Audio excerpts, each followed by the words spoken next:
So several years ago, an old friend came to visit, a friend from high school. When we were seniors, she dated my best friend, so I knew her really well.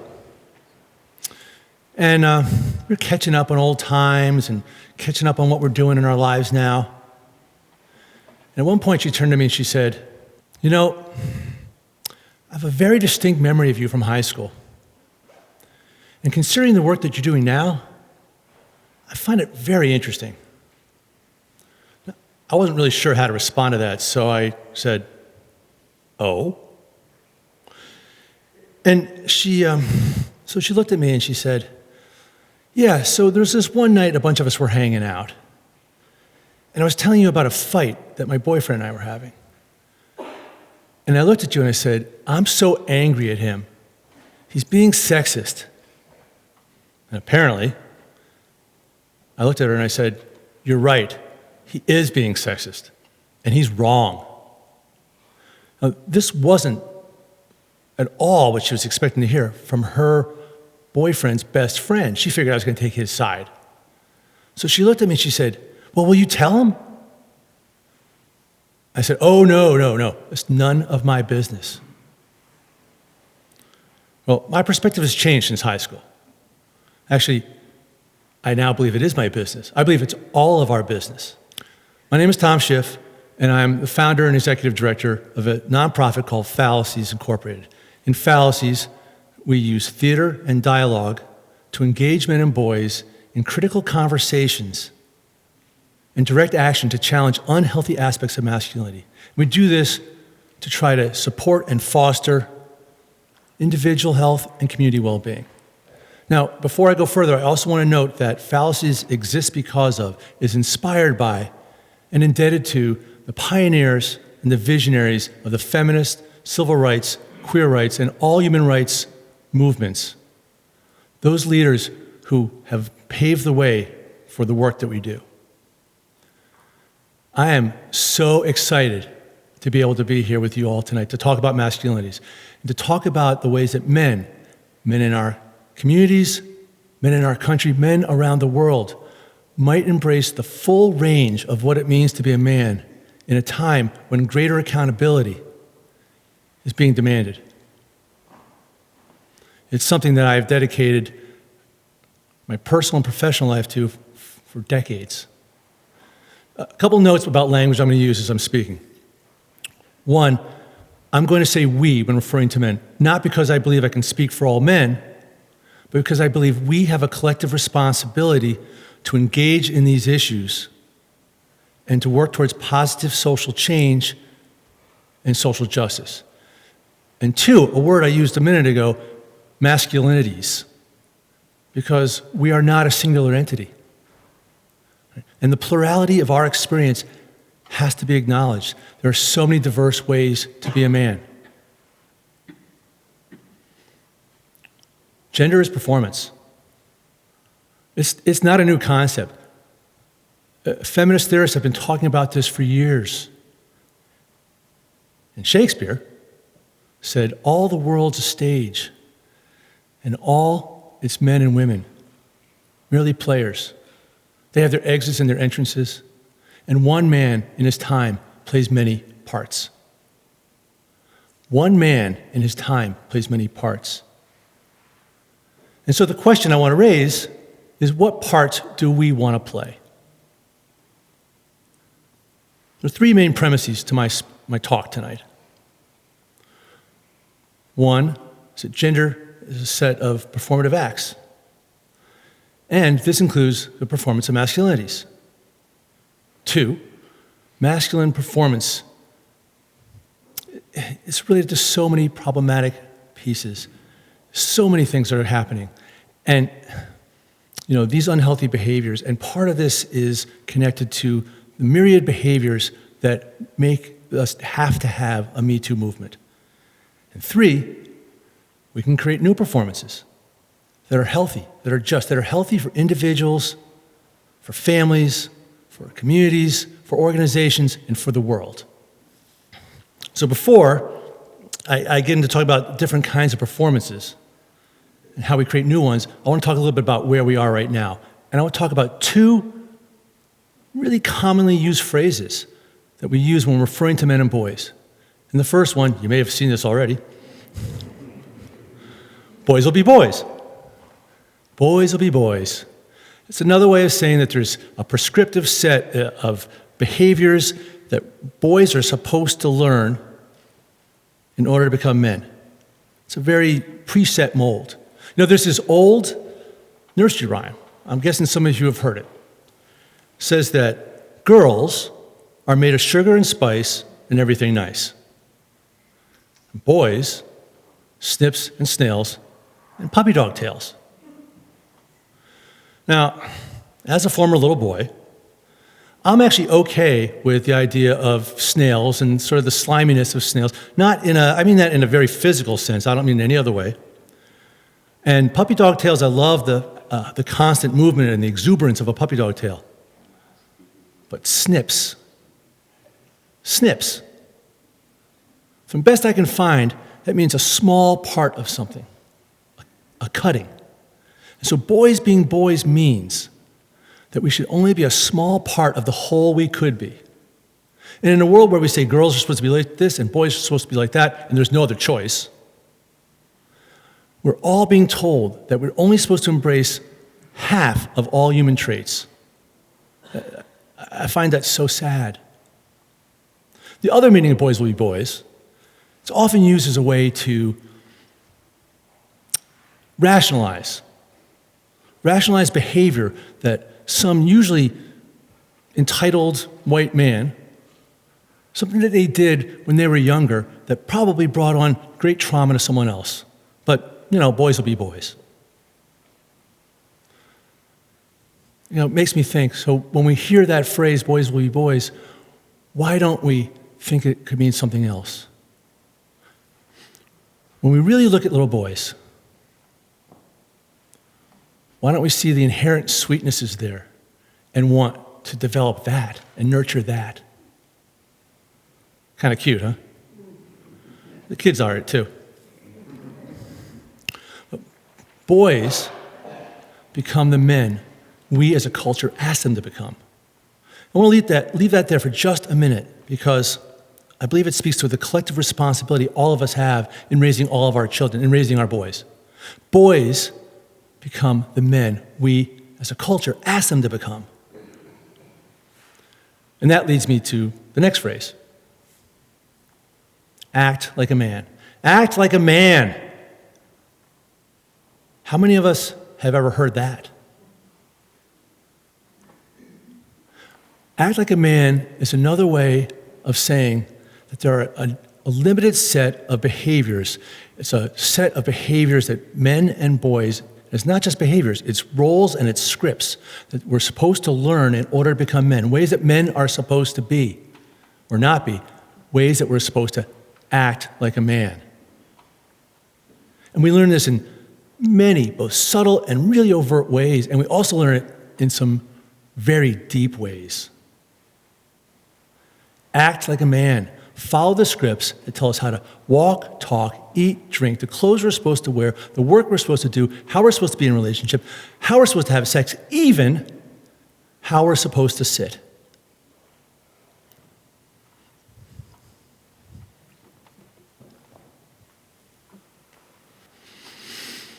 I'm told that as a man, it's perfectly acceptable for me to sit like this, or man spread. A little tougher, but also like this. But absolutely not like this.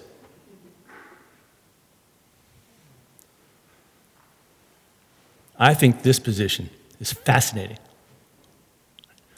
We just take up space. We do it in all kinds of places, on buses and trains, theaters, auditoriums, everywhere. And we do this in lots of different ways. And we don't just take up physical space, we take up ideological space as well. We disregard women and girls in boardrooms and classrooms. We ignore what they say only to give credit to a man who says exactly the same thing 10 minutes later, and we interrupt.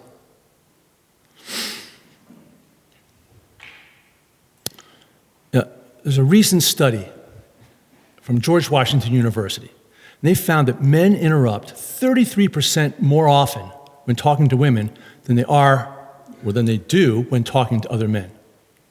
33% more. And this happens in all kinds of settings, including the Supreme Court. A study from the Northwestern Pritzker School of Law, this is 2017, found that of all the times that the justices are interrupted, 65.9% of the time is to 3 women justices who are being interrupted. Twice what it should be. Twice what it should be. If the interruption is proportional to the makeup of the court, the gender makeup of the court. Other studies show us that those dynamics don't seem to even out until there's roughly 60 to 80% women in a working group. And you know, if you aren't heard, you don't get recognized. If you don't get recognized, you don't get credit. You don't get credit, you don't move up. You don't move up, you don't get heard. In 2018, there were only 24 of the Fortune 500 CEOs were women. 24. And that's true on all kinds of levels. You know, I have no idea if there's a good way to calculate the economic cost of this. But I do know that the cost for all of us is that we don't get to hear all of the ideas. We don't get to have our ideas challenged in the ways that they could be by all voices. We don't get to develop all of our human resources, and we all pay a price, with women and girls paying the biggest price. And guys, what do we do when we hear this? If we do hear it, typically nothing. Typically we go along, we follow the script, we say nothing. If we really want to be in allyship with women and girls, this is a perfect opportunity. Think about all the ways that we take up space, particularly when we're disregarding others. Name it and step back. And then there's this. I'm told that this is the way that women sit. Even something as simple as sitting is scripted. Somehow along the way, this became associated with being feminine and not masculine.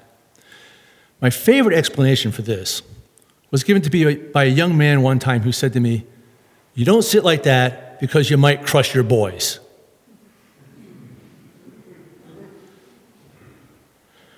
Which is an interesting way of saying that I have an assumption that only people with boys can be men. And it might seem like a small example, but it's just one of many ways in which we limit ourselves, the ways in which we act like a man, the ways in which we're snips, a small piece of the whole that we could be.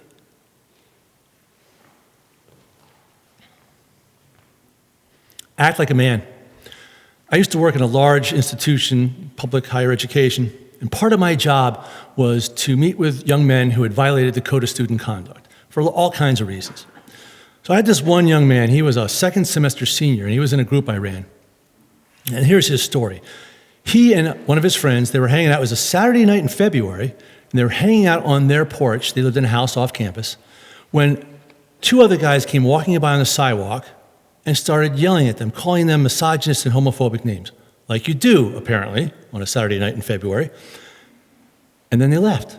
And a little while later, these 2 men came back and continued this barrage of insults. So at this point, my student and his friend decided, oh, we have to go confront them. So they decided they were going to confront them. They left their porch and walked out there because they had to defend their turf, their masculinity. So they go out there on the sidewalk, and now he's face to face with this other guy. And the passerby takes his foot and draws a line in the snow and challenges my student not to cross this. I laughed too when he told me that. What do you think he did? Right, what's in the script? Of course, he crossed it. Not only did he cross it, but he hit the guy, and ended up with assault and battery charges against him, and the possibility of being kicked out of school as a second semester senior, all because he felt as though he had to follow someone else's scripts. All right, let's be honest. The pressure to adhere to these scripts is actually pretty powerful. In many ways, my student was just trying to fit into a norm. There's a study that came out in 2017 from the Pew Research Center that found that 69% of men ages 18 to 36 said they felt that they faced pressure to have to throw a punch, to be willing to throw a punch if provoked. Now, apparently, for my student, having his masculinity challenged was enough of a provocation. I also want to highlight that this was a white middle-class man, and men is not a monolithic category. There are many groups of men who get challenged and provoked in many, many ways all the time. Act like a man. Part of the performance is about being in control, even to a point of abuse. Because there's a construction of masculinity that says that control, entitlement, and objectification are part of how we're supposed to be in relationships. And the supporting actors, those of us around, friends, family, coworkers, witnesses, our role is to do nothing, to stay quiet, to collude. And that is unacceptable. The Me Too movement, in so many ways, is about women's pain and women's rage. And men's, our reluctance and our resistance to engage is about our shame and our fear. This is an opportunity. This is a time where if we really want to support women and girls, not just the ones we know and like, but all women and girls, we can think about changing the scripts. It is an opportunity for us as a culture to rethink the way we have these masculine scripts, how we are as men. Now, I'm a theater producer, director, writer, not so much of an actor. And I have a few suggested rewrites. Act like a man. Listen to, believe, and support survivors. We don't have to ask, did she say no loud enough? Was, I'm not sure I'm comfortable, clear enough, or why they waited until this moment to say something. All we have to do is listen, believe, and support. Because for far too long, survivors have not been heard, have not been believed, and have not been supported. Act like a man. Engage in honest self-examination about our actions and our attitudes that relate to and support sexism and violence and misogyny, along with how they intersect with racism, transphobia, homophobia, all forms of violence and oppression, and work to change those.